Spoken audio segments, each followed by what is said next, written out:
So I went on Google, good old Google, and was like Googling it.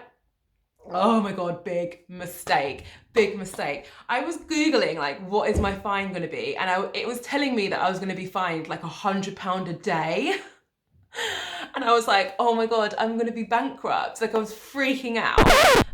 So I want to get straight to it. So today's video is all about, today's one's a good one actually. It's all about mistakes I've made in my past businesses and like why my businesses has failed in the past.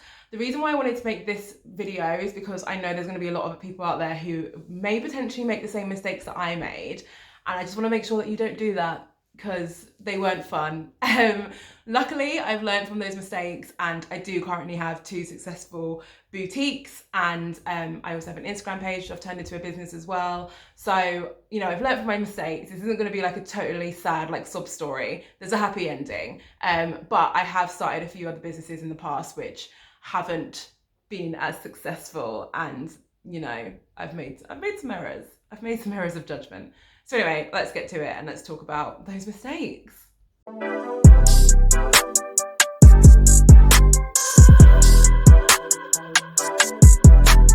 So, one of, if not the biggest mistake I made when I've started different companies and side hustles in the past was just not being on top of my finances.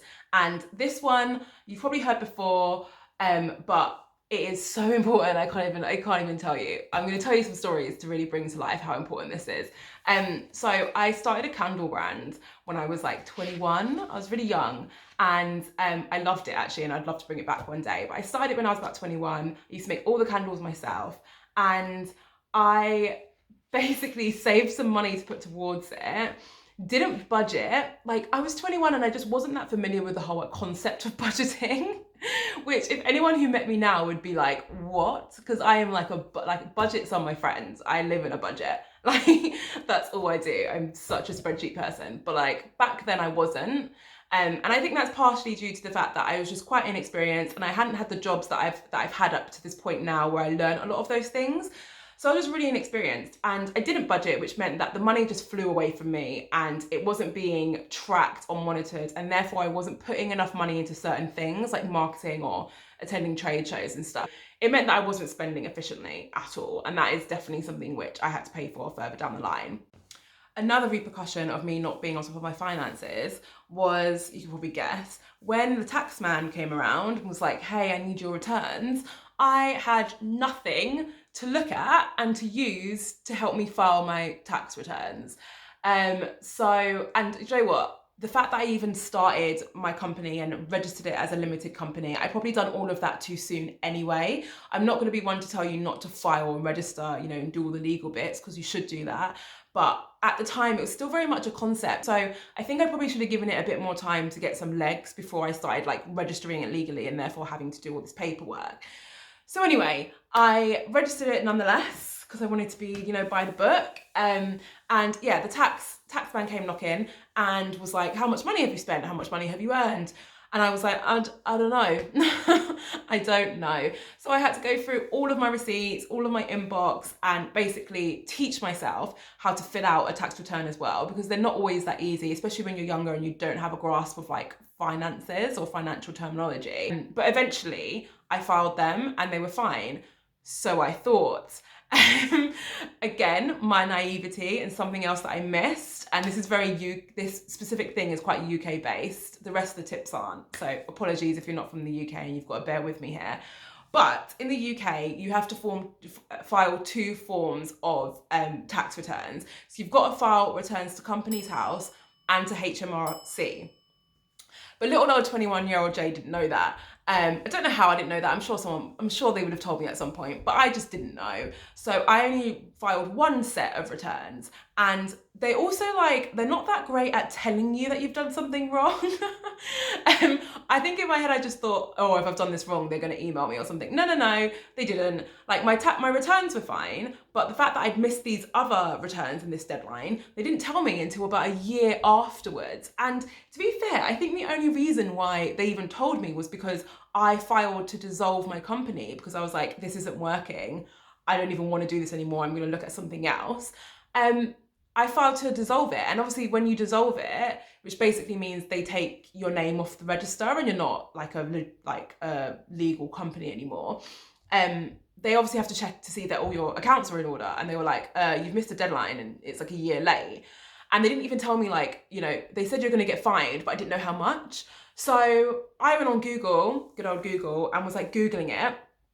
Oh my God, big mistake. I was Googling like, what is my fine gonna be? And it was telling me that I was gonna be fined like £100 a day. And I was like, oh my God, I'm gonna be bankrupt. Like I was freaking out. And then eventually I got my letter being like, this is how much you're fined. And it was £200. So it was still an annoying amount, but when you're comparing £200 to like thousands and thousands, you know, it's not that bad. So I paid it, dissolved my company, wiped my hands with it, and just I learned so many lessons from it. And that actually brings me on to another mistake that I made, which is not being willing or not putting enough effort into reading and learning about business and finances and just broadening your understanding of that whole world. I think because I studied marketing, I worked in marketing, I'd done like quite a few different qualifications in marketing.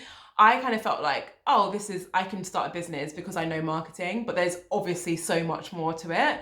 And I think that was something that I just didn't really clock on to soon enough. And ever since that whole fiasco, I've massively learned from that. And, you know, even forcing myself to like listen to accounting podcasts, which, sorry if you're into accounting, in which case, like, you know, great, but like they're not the most thrilling things in the world. And like reading accounting books and stuff so that I have a better understanding of just financial terminology, how to do accounting, and like I feel like I'm proper on top of it now, but it took me a while to get there. But it was so fundamental to the success of the businesses that I have now. So I just think if you have started, you're about to start a business and you feel like accounting goes straight over your head, read some books and learn about it. Even if you're gonna pay for a bookkeeper, I still think it's important that you have a good understanding of like how your accounting works and how you're supposed to use, you know, your profit and loss sheet and how you're supposed to monitor your cash flow and stuff like that. It's just so important. Another mistake I made was not seeking out enough feedback or being as receptive to feedback as I should have been.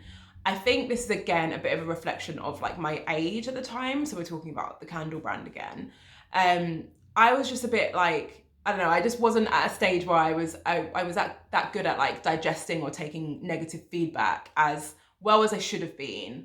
Because like I had a concept and I was just so married to the concept that I didn't really want to hear anyone telling me that they didn't like it or that they didn't think, you know, they thought it was lacking in certain areas. And a really good example of this was I was in conversations with a store in Shoreditch to stock my candles, and they basically pushed, like I went to the store, I gave them my candle, they really liked it, and they're like, let me think about it and I'll call you back. So I spoke to them about a week or so later and they were like, look, we really like your branding and your concept and we like where you're going with it, but it's missing, like your packaging is missing certain information, what customers are going to need. And like I need to know more about your brand story. Like I'm not getting your brand story from your concept and your packaging enough. So if you're going to work on those things, let us know and we can talk about stocking your products. So I heard all that, and honestly, I just remember thinking, I didn't hear the feedback. I just remember thinking, oh, they hate it. I just thought they hate it. It's never going to work. This business is going to fail. What am I doing? This isn't going to work.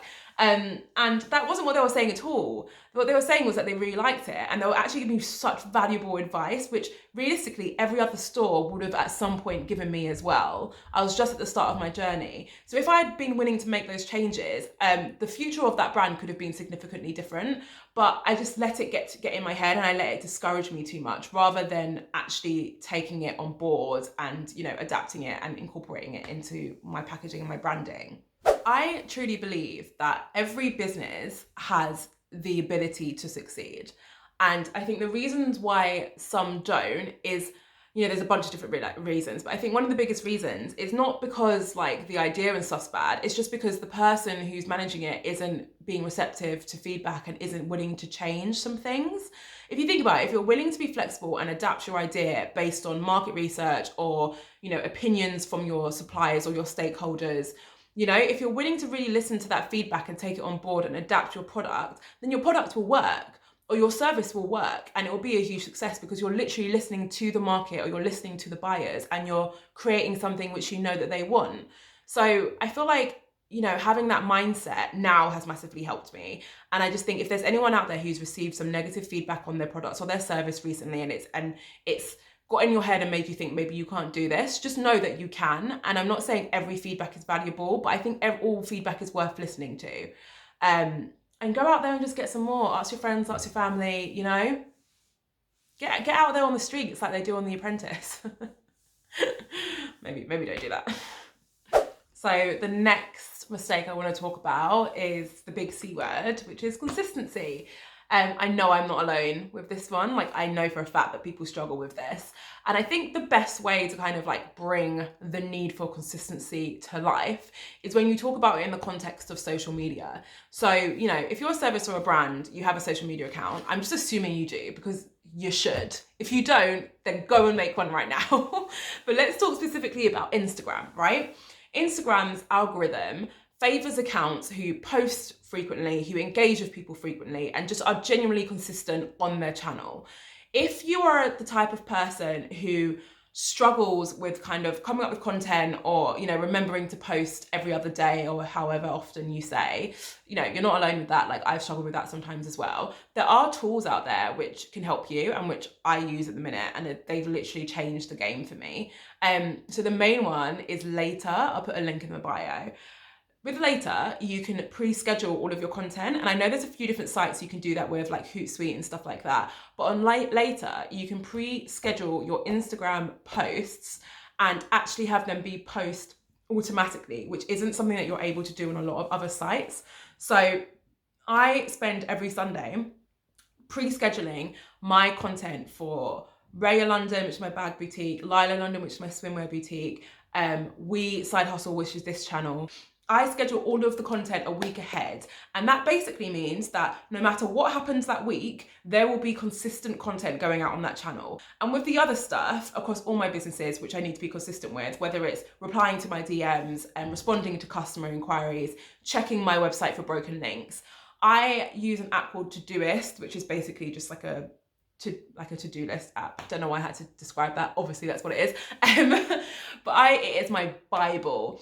I use it for everything, and I color code everything so I know which business, like which task is related to which business and blah, blah, blah, blah. I have a mission critical list every day, which has a bunch of different tasks which I have to do every single day without fail. I have a reminder on my phone. I know when's best in terms of the time of the day for me to do it, and I do it every single day. So if you know that you struggle with consistency, don't just tell yourself like, oh, you know, it's too hard, I'm not consistent. There are tools you can use, there are things you can do, and there are habits you can put in place which could really help you tackle that. So those are my key mistakes that I've made in my business. I know there are other things that people would struggle with, and I'd love to hear what they are. So if you want to comment below or just DM me on Instagram, like, I'd be really interested to talk about them. I hope that was useful, and I hope you can learn from my mistakes. If you're interested in, you know, side hustling, starting your own businesses, all that kind of stuff, please subscribe to my channel because that's what all my content is about. I release videos every week. And yeah, thanks so much for listening. I will see you at the next video.